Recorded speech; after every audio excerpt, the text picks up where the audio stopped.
미국 경제는 그 어느 때보다 튼튼합니다. 고용은 완벽하고 소비는 꺾이지 않습니다. 정부와 연준이 매일같이 쏟아내는 공식적인 메시지입니다. 하지만 여러분, 정말 그렇게 느끼십니까? 지표는 축제라고 말하는데 왜 우리의 지갑은 점점 가벼워지고 있을까요? 오늘부터 시작하는 3부작 시리즈, 누군가는 거짓말을 하고 있다. 일부에서는 화려한 매크로 지표 뒤에 숨겨진 서민 경제의 처절한 민낯을 파헤쳐 보겠습니다. 정부가 발표하는 숫자 속에 교묘하게 감춰진 진짜 가난의 증거들을 하나씩 보여드리겠습니다. 가장 먼저 살펴볼 데이터는 고용입니다.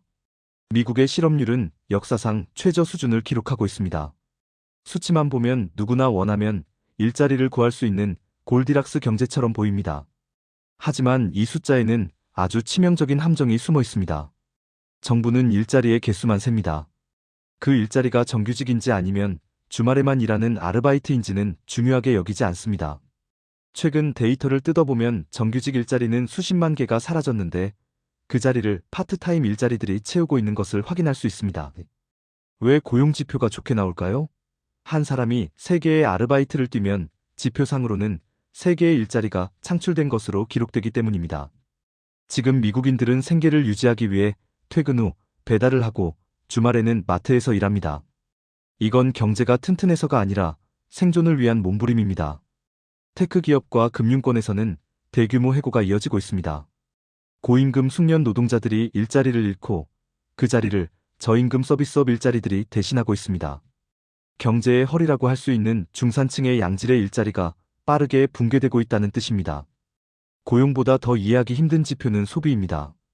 고금리 상황에서도 미국의 소매 판매는 여전히 견고합니다.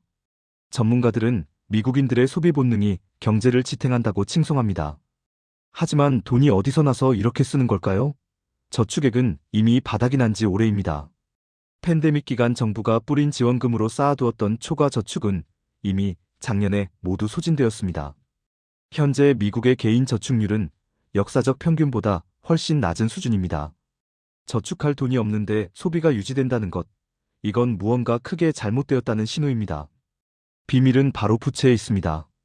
지금의 소비는 소득이 아니라 빚으로 버티고 있는 성벽입니다. 미국 가계의 신용카드 잔액은 사상 처음으로 1조 달러를 돌파했습니다. 이건 단순히 소비가 활발한 것이 아니라 당장 쓸 돈이 없어서 카드를 긁고 있다는 의미입니다. 더 무서운 것은 리볼빙 결제입니다. 카드 대금을 다 갚지 못해 다음 달로 넘기는 비중이 급격히 늘고 있습니다. 현재 미국의 신용카드 이자율은 평균 20%가 넘습니다. 20%의 고금리를 감당하면서까지 소비를 이어가는 것은 정상적인 경제활동이 아니라 막다른 길에 몰린 상황입니다. 최근에는 선결제 후지불 방식인 BNPL 서비스가 폭발적으로 성장하고 있습니다. 이건 신용점수가 낮아 카드를 발급받지 못하는 저소득층이 주로 사용하는 서비스입니다. 당장 낼 돈이 없어서 식료품마저 할부로 사는 사람들이 늘고 있는 것이 미국의 진짜 현실입니다. 빚으로 버티는 경제는 반드시 한계에 부딪힙니다. 그 임계점을 보여주는 지표가 바로 연체율입니다. 최근 미국의 신용카드와 자동차 할부 대출 연체율이 2008년 금융위기 당시 수준을 향해 가파르게 상승하고 있습니다. 미국인들에게 자동차는 생계수단입니다. 차가 없으면 출근조차 할 수 없는 나라니까요. 그런데 이 자동차 대출 연체율이 치솟고 있다는 것은 이제는 정말로 낼 돈이 없어서 생계수단마저 압류당할 위기에 처한 사람들이 많아졌다는 뜻입니다.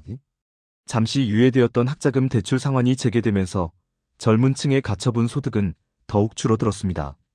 정부는 경제가 성장한다고 말하지만 청년들은 첫 월급을 받기도 전에 빚 독촉에 시달리며 소비를 줄일 수밖에 없는 구조에 갇혀 있습니다. 지표상으로는 돈이 잘 도는 것 같지만 실제 현장에서는 은행들이 문을 걸어 잠그고 있습니다. 대출 심사는 그 어느 때보다 까다로워졌고 중소기업들이 돈을 빌리기는 하늘의 별 따기입니다.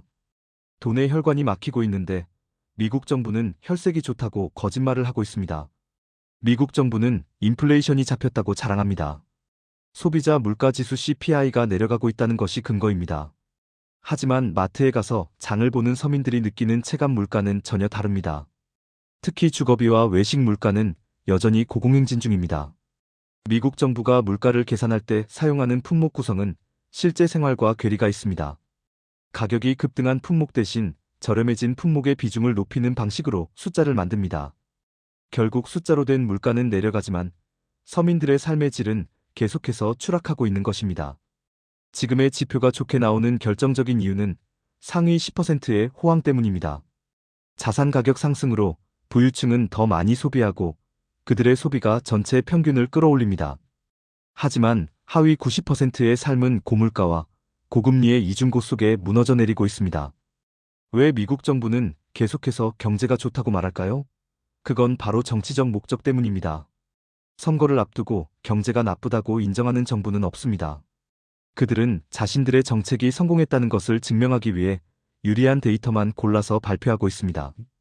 지금 우리가 겪고 있는 이 고요함은 폭풍이 오기 직전의 적막과 같습니다. 빚으로 버티는 소비, 알바로 채워진 고용, 그리고 인위적으로 눌러놓은 금리. 이 모든 모순이 한꺼번에 터져나오는 순간 우리가 알던 평온한 경제는 끝이 날 것입니다. 누군가는 분명히 거짓말을 하고 있습니다. 그 거짓말의 대가는 결국 준비하지 못한 개인들의 몫이 될 것입니다. 오늘 우리는 숫자에 가려진 가난의 실체를 확인했습니다. 하지만 이건 시작일 뿐입니다. 이어지는 2부에서는 이 위태로운 시스템을 유지하기 위해 연준과 재무부가 뒤에서 어떤 위험한 게임을 벌이고 있는지, 그리고 그들이 왜 금리를 마음대로 내리지 못하는지 그 내막을 공개하겠습니다. 숫자를 믿지 말고 흐름을 보십시오. 여러분의 지갑이 보내는 신호가 미국 정부의 발표보다 훨씬 더 정확한 지표입니다. 오늘 영상이 여러분의 소중한 자산을 지키는 눈이 되었기를 바랍니다. 시청해주셔서 감사합니다.